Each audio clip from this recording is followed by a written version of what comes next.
Welcome class 8. We are reading our chapter Understanding Marginalization. आज हम इस वीडियो में पढ़ेंगे आदिवासी ग्रुप एंड इट्स डेवलपमेंट कि किस तरीके से उनकी डेवलपमेंट हुई. As you have already read in your history textbook, forests were absolutely crucial to the development of all empires and settled civilization in India. मतलब सबसे इम्पॉर्टेंट रोल प्ले किया है फॉरेस्ट्स ने हमेशा.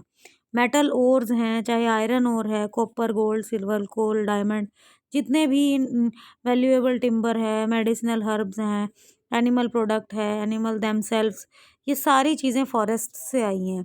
और in addition the continuation of life dependent heavily on forests that help recharge many of India's rivers, as is becoming clearer now, crucial to the availability and quality of our air and water. कहते हैं कि air and water के लिए भी जो forest हैं, जो reverse हैं, वो बहुत इंपॉर्टेंट हैं. फॉरेस्ट जो हैं वो मेजर पार्ट हमारी कंट्री का कवर करते हैं और आदिवासीज को जो है वो डीप नॉलेज होती है फॉरेस्ट्स की and control vast tracts at least till the middle of 19th century. This meant that they were not ruled by large states and empires. Instead, often empires heavily dependent on Adivasis for crucial access to forest resources. कहते हैं कि उन पर कोई राज नहीं कर रहा था, बल्कि फॉरेस्ट से अपनी ज़रूरतें पूरी करवाने के लिए जितने भी एम्पायर्स थे वो आदिवासीज पर डिपेंड करते थे. और this is radically contrary to our image of Adivasis today. लेकिन आज अगर आदिवासीज की हालत देखी जाए तो मार्जिनल कम्युनिटीज़ हैं, वो मतलब देखकर उनको कह नहीं सकता कि ये वही ग्रुप्स हैं. In the pre colonial world they were traditionally ranked Hunter gatherers nomads and lived bye shifting agriculture also cultivating in one place.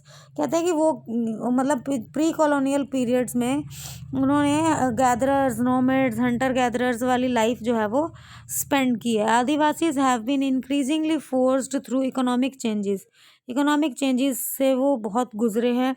और उसके बाद जो स्टेट और प्राइवेट इंडस्ट्री है उसकी वजह से उनको अपने प्लांटेशन घर बार छोड़कर एक जगह से दूसरी जगह जाना पड़ा, कंस्ट्रक्शन साइट्स पर जाना पड़ा, इंडस्ट्रीज पर डोमेस्टिक वर्कर की तरह काम करने के लिए. For the first time in history, they do not control or have much direct to access to forest territories. मतलब पहली बार ऐसा हुआ है कि आदिवासी अपने फॉरेस्ट को छोड़कर और जगहों पर काम कर रहे हैं. उसके बाद वो क्या कहते हैं कि forest lands have been cleared for timber and to get land for agriculture and industries. जितने भी फॉरेस्ट की लैंड हैं वो क्लियर कर दी जा चुकी हैं एग्रीकल्चर और इंडस्ट्री के लिए. और आदिवासी जो वहाँ पर रहते थे मिनरल्स और have also lived in areas, ऐसे एरियाज़ में रहते थे जहाँ पर बहुत ज़्यादा मिनरल पाया जाता था, नेचुरल रिसोर्सेज पाए जाते थे. वहाँ पर माइनिंग और इंडस्ट्रियल प्रोजेक्ट्स सेटअप कर दिए गए तो पावरफुल जो फोर्सेस थी उन्होंने ट्राइबल लैंड्स भी ले ली. तो ज़्यादातर जो लोग थे 50% जो लोग थे उनको डिस्प्लेस कर दिया गया माइनिंग प्रोजेक्ट्स के कारण. और सर्वे रिपोर्ट ये बताती है कि 79% जो हैं वो डिस्प्लेस कर दिए गए अपनी जगह से. डिस्प्लेसमेंट का मतलब क्या होता है बच्चे? ज़बरदस्ती उठाकर उनको ज़बरदस्ती अपनी जगह खाली करवा लेना, मिलिटराइज्ड कर दिया गया. डैम्स बने तब भी उनको अपने एरियाज छोड़ के जाने पड़े. तो वो क्या कहते हैं कि ये जो एरियाज़ हैं वे tribals originally lived when they continue to stay in these forests termed as encroachers. कहते हैं कि अगर जैसे उनको कहा कि भाई वहाँ से निकलो और वो ज़बरदस्ती रहते रहे तो उनको एनक्रोचर कहा गया कि ये तो यहाँ पर कब्जा करके बैठे हैं. तो अपनी ज़मीनें खोने के बाद means tribal lose their main source of livelihood and food, कि जो उनका कमाई का साधन था फॉरेस्ट में वो सब खाने का साधन सब उनसे छिन गया.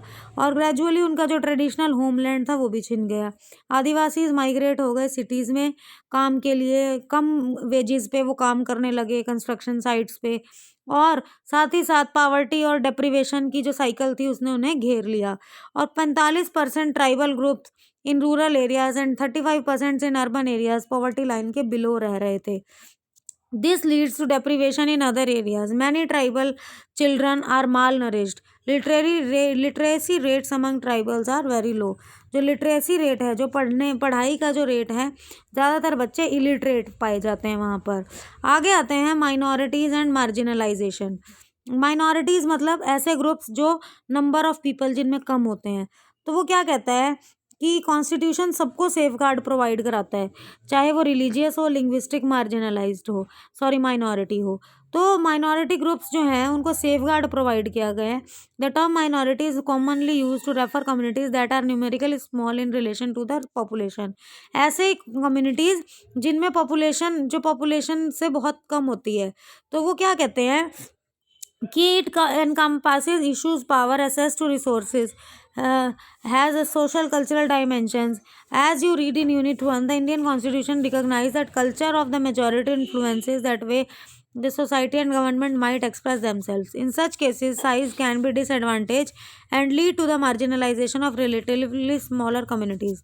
Thus, safeguards are needed to protect minority communities against the possibility of being culturally dominated by majority. की जो माइनॉरिटी ग्रुप्स हैं, उनके जो धर्म हैं, उनके जो त्यौहार हैं, उनके जो कस्टम्स हैं, वो सब उनको गवर्नमेंट सेफ गार्ड प्रोवाइड करती है कि वो उनको अच्छे से सेलिब्रेट कर सकें, कोई भी मेजॉरिटी ग्रुप उनको डोमिनेट ना करे।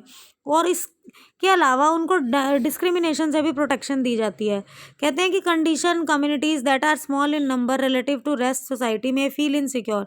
कई बार ऐसा होता है कि जो माइनॉरिटी ग्रुप हैं वो अपने आप को इनसिक्योर फील करें कि मेजॉरिटी कहीं उनको कोई नुकसान ना पहुंचा दे। लेकिन जो कॉन्स्टिट्यूशन है वो सेफ गार्ड प्रोवाइड कराता है, क्योंकि इंडिया की कल्चरल डाइवर्सिटी है और जस्टिस के हिसाब से सबको जो है सिक्योरिटी प्रोवाइड कराई जाती है। तो आगे वो क्या कहता है, every citizen of India can approach to courts if they believe that their fundamental right have been violated. अगर सोसाइटी में किसी को भी ये लगता है कि हम माइनॉरिटी हैं और उसके बाद हमारे जो अधिकार हैं वो वायलेट किए जा रहे हैं, तो वो कोर्ट को अप्रोच कर सकता है।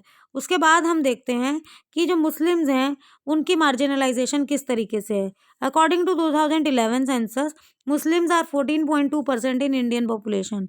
लगभग 14.2% मुस्लिम्स हैं और मार्जिनलाइज कम्युनिटी मानी जाती है ये। और साथ ही साथ ये कहा जाता है कि अदर कम्युनिटीज़ के कंपैरिजन में इनको बहुत सारे बेनिफिट्स और सोशियो इकोनॉमिक डेवलपमेंट के जो बेनिफिट्स हैं वो प्रोवाइड नहीं कराए गए। और जो डाटा है, ये जो आपको टेबल में दिखाया गया है, ये सारा इसी चीज़ को शो करता है। Muslim community with regard to basic amenities, literacy, public employment, कि इनको इस चीज़ से डिप्राइव किया गया है, कि इनको इन चीज़ों से वंचित रखा गया है, इनको ये नहीं दिया गया। तो ये जो टेबल है ये यही शो करता है। आगे हम देखते हैं, recognising that Muslims in India were lagging behind in terms of various development indicators, the government set up a high level committee 2005 chaired by Justice Rajinder Sachar. The committee examined social, economic, educational status of Muslim community in India.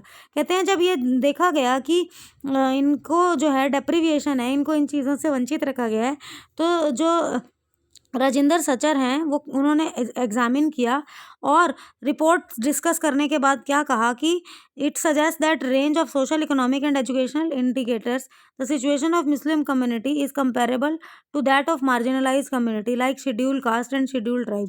उन्होंने कहा कि ये उस तरीके की community है जैसे कि शेड्यूल ट्राइब या शेड्यूल कास्ट होती है। फॉर एग्जाम्पल, जो ये रिपोर्ट है वो ये कहते हैं कि मुस्लिम चिल्ड्रन की जो एज, ज़्यादातर जितने मुस्लिम बच्चे पाए जाते हैं वो 7 से 16 is much lower than that of other, कि इस एज ग्रुप के बच्चे इस कम्युनिटी में पाए जाते हैं।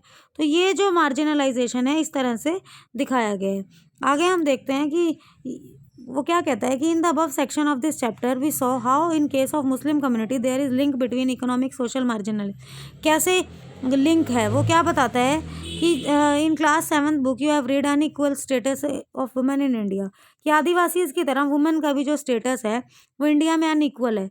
तो जो बहुत सारे ग्रुप्स हैं वो marginalisation is a complex phenomenon requiring a variety of strategies, measure, safeguards to address this situation. All of us have stake to protecting the rights defined in Constitution and the laws and policies framed to realize these rights. Without these, we will never be able to protect the diversity that make our country unique, nor realize states commitment to promote equality to all. कहते हैं कि अगर जितने भी हमारे country में groups हैं या मेल हैं, फीमेल हैं, जब तक इक्वालिटी सबको प्रोवाइड नहीं कराई जाएगी, सबको सेफगार्ड नहीं प्रोवाइड कराया जाएगा, तब तक जो हमारे स्टेट का, हमारी गवर्नमेंट का कमिटमेंट है कि इक्वालिटी फॉर ऑल, वो पूरा नहीं हो पाएगा अगर सबको सेफगार्ड प्रोवाइड ना कराया गया। कंक्लूजन क्या है इस चैप्टर का कि इस चैप्टर में हम देखेंगे कि जो मार्जिनलाइज कम्युनिटी है, हमने ये देखा कि वो कैसी होती है, उसके साथ क्या बिहेवियर होता है, और हमने ये भी जानने की कोशिश की कि डिफरेंट मार्जिनलाइज्ड कम्युनिटीज़ क्या क्या एक्सपीरियंस करती हैं। There are different reasons for each these communities being marginalised. बहुत कारण है जिनके कारण इनको मार्जिनलाइज किया जाता है। और साथ ही साथ we have also seen the marginalisation is link to experiencing disadvantage, prejudice and powerlessness. बहुत कारण है जिसकी वजह से मार्जिनलाइज हुआ, प्रीजुडिस है, डिसएडवांटेज है, पावरलेसनेस है। और उसके अलावा कम्युनिटीज़ जैसे कि दलित्स हैं, और दलित्स के बारे में वो कहते हैं कि you will read in next chapter. Marginalisation results in having low social status, not having equal access to education and other resources. In total marginalisation का मतलब ये है कि आपको समाज में बराबर का दर्जा ना दिया जाना, सोसाइटी में एक्सक्लूड करके रखना, ये दिखाना कि ये जो ग्रुप है सोसाइटी में और ग्रुप्स से अलग है, एक्सक्लूडेड है, और उसको एजुकेशन और बाकी के रिसोर्सेज से डिप्राइव किया जाना। जो फैसिलिटीज़ एक ग्रुप ऑफ पॉपुलेशन को प्रोवाइड की जा रही है वो मार्जिनलाइज्ड ग्रुप को ना प्रोवाइड कराई जाना, ये होता है मार्जिनलाइजेशन। और साथ ही साथ वो क्या कहता है कि thus no one is marginalised all the time exactly in the same way. कहते हैं सभी एक तरह से मार्जिनलाइज नहीं होते, कोई एजुकेशनली मार्जिनलाइज्ड होता है, कोई इकोनॉमिकली मार्जिनलाइज्ड होता है। आगे वो कहता है marginalised communities want to maintain their cultural distinctiveness while having access to right, development and other opportunities.